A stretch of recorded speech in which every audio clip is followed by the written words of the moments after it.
जय मिथिला दोस्तों। देखिए, जैसे आपको पता हो कि बिजनेस स्टडीज किस टाइप का है, प्रैक्टिकल वाला नहीं है, थ्योरी वाला है। तो उसमें परिभाषा बहुत पूछते रहता है, जितना पूरा बुक में है ना, पूरे में डेफिनेशन जो भरा पड़ा है वो पूछते रहता है। तो हम बहुत शॉर्ट करके जो इंपॉर्टेंट है, जो बार बार पूछा जाता है, रिपीटेड क्वेश्चन है, वही हम परिभाषा सिर्फ और सिर्फ हम इस वीडियो में बताएंगे। सिर्फ 19-20 है, समझे। उसको जो है एक अलग से कॉपी में या तो अपने नोट से या गूगल से के हेल्प से या सर के हेल्प या मेरे वाले नोट से कहीं से भी लिख के आप याद कर लीजिएगा, ताकि आपको 90% लाने में कोई दिक्कत नहीं होगा। 2 मार्क्स में पूछते रहता है ये सब परिभाषा पूरा। सिर्फ अपने आप पर कॉन्फिडेंस रखिए, विश्वास रखिए, आपको 90+ आ जाएगा। बिजनेस स्टडीज है वो भी बिहार बोर्ड में आ जाते रहते हैं आपको, समझे। ये पहला परिभाषा क्या है, आपको मैनेजमेंट का फर्स्ट चैप्टर से हम लिए हुए हैं। मैनेजमेंट का परिभाषा आप जो है लिख लीजिएगा और उसको याद कर लीजिएगा। पहला ही हो गया, रुक जाइए फिर से। फिर आपको होगा कोऑर्डिनेशन का, देख लीजिए, आपको कोऑर्डिनेशन उसी चैप्टर का है, उसका आप डेफिनेशन याद रख लीजिएगा। फिर आपको आएगा प्रिंसिपल ऑफ मैनेजमेंट, जो कि दूसरा चैप्टर का है, उसका याद कर लीजिएगा। सिर्फ जो डेफिनेशन परिभाषा है वही हम आपको बता रहे हैं इस वीडियो में, समझे। साइंटिफिक मैनेजमेंट याद हम आपको नोट दे देंगे, या फिर अपने नोट या टीचर के नोट से, लेकिन ये इतना का कम से कम अलग से बना लीजिएगा, या फिर आपके पास मॉडल पेपर होगा उसमें से भी लिख सकते हैं, लेकिन इतना का अलग से नोट लिख लीजिएगा और उसको याद कर लीजिएगा 100%, क्योंकि पूछने वाला क्वेश्चन है, ये सब हर ईयर पूछा जाता है, समझे।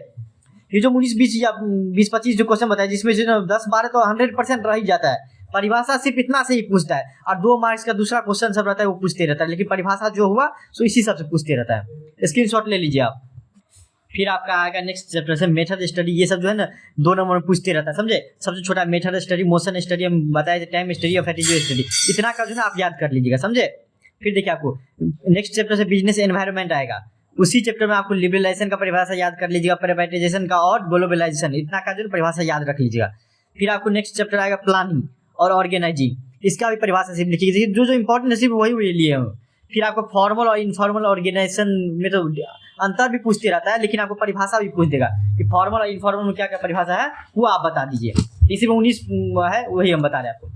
फिर आपको देखिए, स्क्रीनशॉट ले लीजिए, डेलीगेशन ऑफ अथॉरिटी का याद कर लीजिएगा, सेंट्रलाइजेशन और डिसेंट्रलाइज का भी, स्टाफिंग और रिक्रूटमेंट का भी, और जॉब रोटेशन का, डायरेक्टिंग एंड कंट्रोलिंग का, फाइनेंशियल मैनेजमेंट का, और एक मार्केटिंग मैनेजमेंट, मार्केटिंग मिक्स किसको कहा जाता है, ब्रांडिंग किसको कहा जाता है, ट्रेडमार्क किसको कहा जाता है, पैकेजिंग किसको कहा जाता है, और अंतिम एडवर्टाइजिंग, इसी एक चैप्टर से दिया हुआ है, उसको क्या बोला जाता है वो आप बता लीजिए। पैकेजिंग ज्यादा पूछते रहता है इसमें से, पैकेजिंग और मार्केटिंग मिक्स, ये तो 100% आपको याद रहना चाहिए।